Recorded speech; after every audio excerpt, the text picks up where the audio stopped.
All right, well, some are calling it an Obamacare numbers game that simply is not adding up for taxpayers. Hi, everyone. Glad to have you. I'm Neil Cavuto.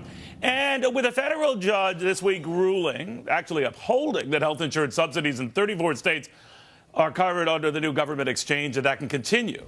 And fewer young Americans are signing up for the health care law. And if that continues, we've got serious cost problems with this law. You have to ask yourself this. Is this thing measuring up? Are its costs just going up?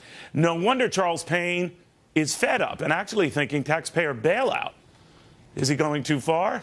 Ben Stein, Sandra Smith here to debate it, as well as Adam Lashinsky here in the flesh and Charlie Gasparino. Charles Payne, what do you make of all of this? Neil, I got to tell you, we were asked to suspend common sense when they pitched this to us, and it's only gotten worse since then. And the red flag was when Congressman Doyle told the world that, hey, my adult son, we don't have to pay his premiums anymore. You, the American taxpayer, are paying it. I mean, you want to talk about outrageous, and now, even if you're in a state with its own exchange, you still have to fork over money to pay up to 400% of the premium of other people. You added at the top. Young people aren't getting involved. All the math on this points to some kind of massive implosion or massive tax hike. On who, I don't know, but it's a disaster, and we can see it coming. What I love about you, Charles Payne, is week in and week out, you can maintain this anger. That's why you got me in the cage this week. That would be my fault, I'm guessing. There we go. Yeah, how we arrange this seating pattern is beyond me. But, Sandra, what do you make of that? And quite the legitimate fears a lot of folks have that the numbers aren't adding up here, and they're worried that they're going to go astronomically higher. Well, and this is a bailout, let's be clear, in every sense of the word. So people at home probably don't want to or probably don't have time to dig through the numbers, but I tried to wrap my mind around this. But we're looking at the fact that if the insurers underperform by 8% or more, that the government then steps in and covers 80% of those costs. And by the way, it's the other way around, too.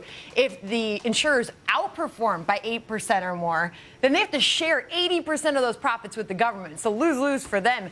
But this is a bailout by every sense of the word. I can guarantee you right now the left is going to try to come up with every which way to say that this is not a bailout by definition. It certainly is. Well, Charlie Gasparino, I had no idea what she said, but I'm outraged. What does this mean? I think you consider it a bailout if taxes go up, if costs go up. That is not going to happen politically. That can. Well, the understanding, just to put in layman's terms here, that if the insurance companies are under extreme duress and they just can't keep up with this, then the only other alternative is to bail them out or help them out because then this whole thing goes kablooey, right? You're telling me a Republican Congress, and it's a good chance we're going to have a Republican Senate, is going to approve that. That is not going to happen politically. Well, they approve bailouts for banks. Yeah, because the whole financial system was going to implode, and that did not cost extra money. What if this was melting? If this were melting, you don't think they'd do the same? It's not the same as the banking system. Oh, really? And by the way, it ain't happening. It's never going to happen. You go back to tell people they're going to lose their insurance because their company's going belly up? They will dismantle this program I'm just saying before it gets bailed out. Be careful, I mean, of distinguishing your meltdowns. Yeah, but there's a big difference in the way Sandra presented it. This is a bailout, pure and simple, and Charlie presented it, which is... Well, Sandra at least used numbers. Sandra used numbers and facts. But this is written into the law. Those numbers are written into the law, by the way. Subsidies are written into the law, yes. Increased taxes on the people who can pay are written into the law. The Congressman, Charles, that you mentioned, his adult son is going to get this subsidy, but not forever, and that's part of the program. Now, I know you don't want it. Hold on, let me finish. I know you don't want it ever, but the point is, it's not going to last forever. That's one of the subsidies, one of the taxes, but that it does not mean this is going to need a bailout. It might, but it might not. It won't. All right, well, it might not. But I do find, guys, I do find it interesting that Ben Stein's in Toronto right now.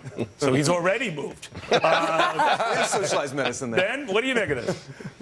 Well, I think that they scrambled up an egg, and now we're trying to figure out how to unscramble it. It was always scrambled up. We never knew what was in the bill. We always knew it was going to be a transfer of wealth from well-to-do people to less well-to-do people. We always knew there were going to be inequities. We always knew there was going to be confusion. There was never any good reason to do it this way. Mr. Obama just rammed it through on the basis of his majorities in Congress and his popularity after his election. We always knew it was going to be a mess, and sure enough, it's a mess. So how we're ever going to get out of this mess is a very good question. How we're ever going to make it operate is a very good question. How it's ever going to be fair and equitable is a very good question. Why they didn't just do the Nixon thing of just giving a check to everybody who couldn't afford to buy health insurance and have them buy health insurance. I have no idea. That is so well, true. Charles Payne, now whether you like it or not, it is what it is. And Republicans, of course, want to just turn away from it. There's another strategy that says, well, let this thing go of its own course and die on the vine of its own accord. I don't know if that would happen that way, right? Well, listen,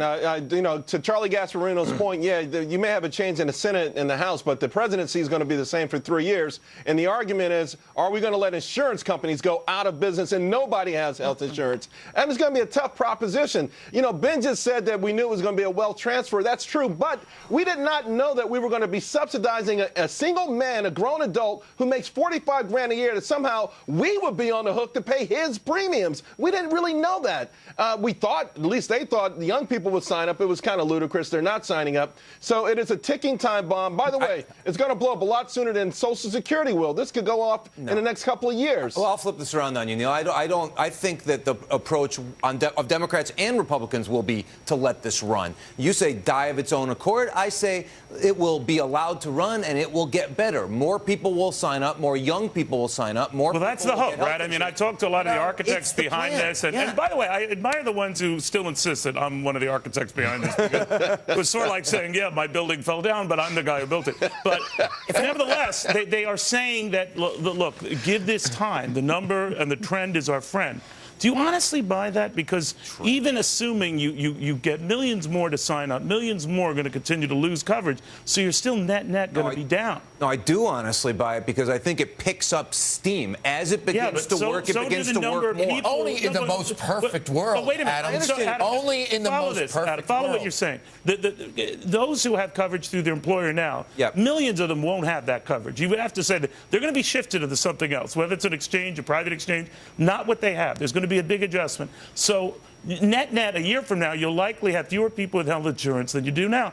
And the whole idea of this was to cover everybody. But that seems stupid. But you're assuming a situation where nothing changes, where nobody else picks up health insurance from their employer for any reason, where nothing grows, the economy doesn't grow. No, I think you'll have a pickup there, but you'll also have more losing. So in the end, you get more losing than gaining. And that is generally not good. You know, if you really think this is going to work, I suggest look at the CBO report on the cost savings of it. And I thought you were going to tell me that I should subscribe to one of the exchanges if I really think that too. That too. But that's a good point. I should have thought of that. But you know, think of if you look at the CBO report, there are 400 caveats to this thing saving on any money. That's why it's not going to work. There's no such thing as a perfect world. I don't believe. Wait. 400 caveats. Did you read it? No. Read it. There's no Obama policy that makes sense. Okay. Go ahead, Neil, there's no Obama policy that makes sense. I mean, his foreign policy doesn't make sense. His economic policy doesn't make sense. There's nothing about it that makes sense. It's just all confusion, and this is just the most clear-cut example of the confusion. All right. Well, then I'll put you down as a maybe on the president. When we come back.